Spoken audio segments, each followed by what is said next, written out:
Cheers, I do buckaroos. How the heck are you? It's Whiskey Wednesday, man. Why not? I've been kind of laying off of this for a little bit. Anyway, well, I didn't drink any whiskey last weekend, and I didn't drink Monday and Tuesday. But I was in the mood today, right? But I went a little overboard last Wednesday, so I know I needed to take it down a notch. So the wife says Anyway, so anyways, so yeah, I picked this up quite a while back, actually, probably about 3 months ago, and I hadn't popped it till today.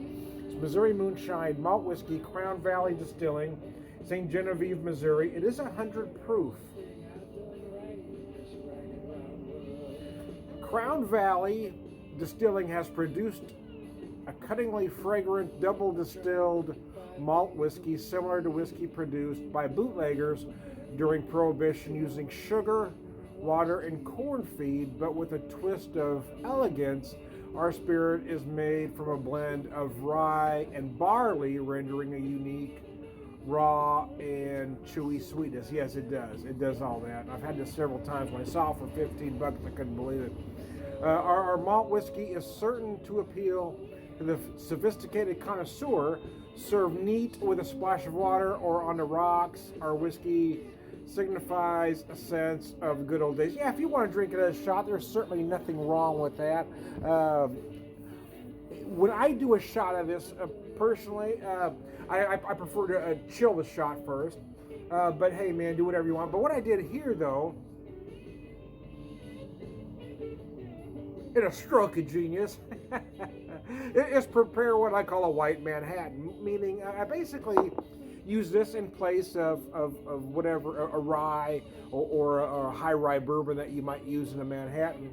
And instead of using sweet vermouth, I use dry vermouth. But other than that, I mean, I've got whiskey, I got vermouth, I got my Regan's orange bitters, which I like to use, and a Luxardo cherry.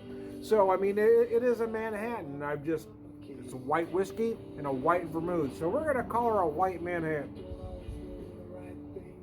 Or maybe in the interest of political correctness, we'll call it a pale.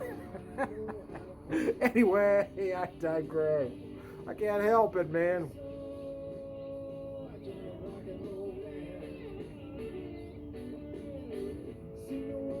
So what I got in here is 2.5 ounces of the whiskey, a half ounce of the dry vermouth, about 6 dashes of the bitters, and 1 cherry, as you can see. I'm almost out of my cherries though, but I did buy them back in September, so they've lasted me a while. But I don't use a lot of them. I have drank a lot of Manhattans, so I'm kind of surprised they've lasted this long. But I only use 1 per drink. I'm not one of those. I'm more about, I guess I'm not necessarily mixing a drink for aesthetics when I'm at home, So I'm not making it fancy with a couple, 3 cherries. I just drop 1.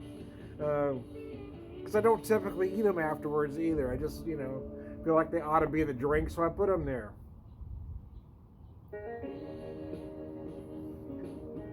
So this is served straight up, as you should serve any Manhattan. Some like them on the rocks. I'm not going to hold that against you, but traditionally the drink really should be straight up, which means chilled but no ice left in the glass. And if you're using a good quality whiskey, it's not going to hurt if it warms up a little bit. It's not going to get harsh on you. And as far as a white whiskey is concerned, I don't, for the price, man, even at full price, I mean, I've seen this as high as 25, as low as 20 on regular retail. And I've seen others at 25 and 30 bucks that aren't near as good as this one is. Again, in my opinion, I guess I should say. Well, let me change that a little bit. They're not of any higher quality. Okay, how about that?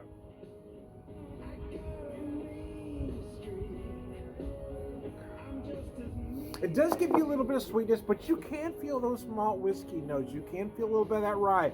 So, where many moonshines or commercial moonshines anywhere where they use mostly sugar, this one gives you that. You can feel those other notes. You can feel the malted barley. You can feel those rye notes. So it does change it up a little bit. By the way, I gotta admit, I did love the sugar shine that I had from Limestone Branch Brewery, Limestone Branch Distillery in Bardstown. Those guys are making some great stuff. I do miss that, man. I was there back in 2013, and I bought that. Man, I wish I had bought 2 of them because that sugar shine. Oh my god, it's good, Martha. It's good. Anyway, back to this. Yeah, it's Whiskey Wednesday, so I thought I'd make myself one cocktail, just one. I'm gonna cut myself off because, like I said, got a little carried away last week. It was a nice day, and I was, it was one of those things. I wasn't necessarily feeling depressed, but kind of on that teeter, right?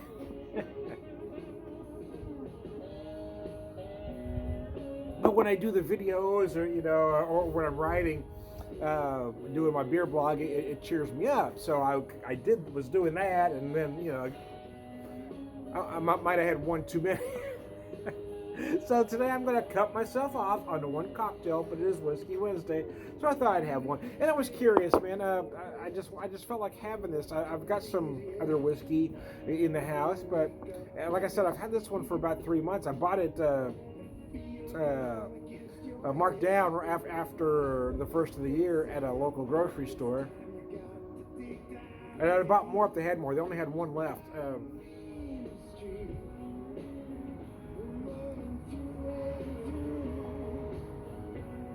It does make it is different. Again, it does take. It's not going to give you the same flavors that you want in a Manhattan, but it is a Manhattan in spirit. I just used the white whiskey and the dry vermouth. I think I earlier said white vermouth, but I meant to say dry vermouth instead of the sweet vermouth.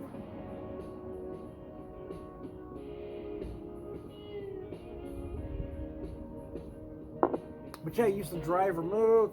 The white whiskey, and hell, it is a Manhattan in spirit, if nothing else. And it's a nice drink. Again, it's enough like a Manhattan, so you kind of feel like you're drinking one, but it's enough different where it is different.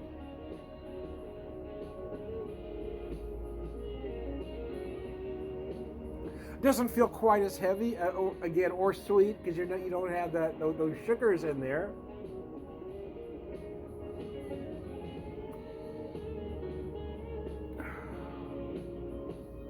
But it does allow that whiskey to shine too, without the extra sweetness. That dry vermouth kind of pushes that that moonshine to the surface, man. So you feel all those notes in there. I really feel those rye notes in a big way, which is one reason it works, because Manhattan traditionally made with rye. I personally prefer bourbon, but I like to use a high rye bourbon because you need those spicy notes.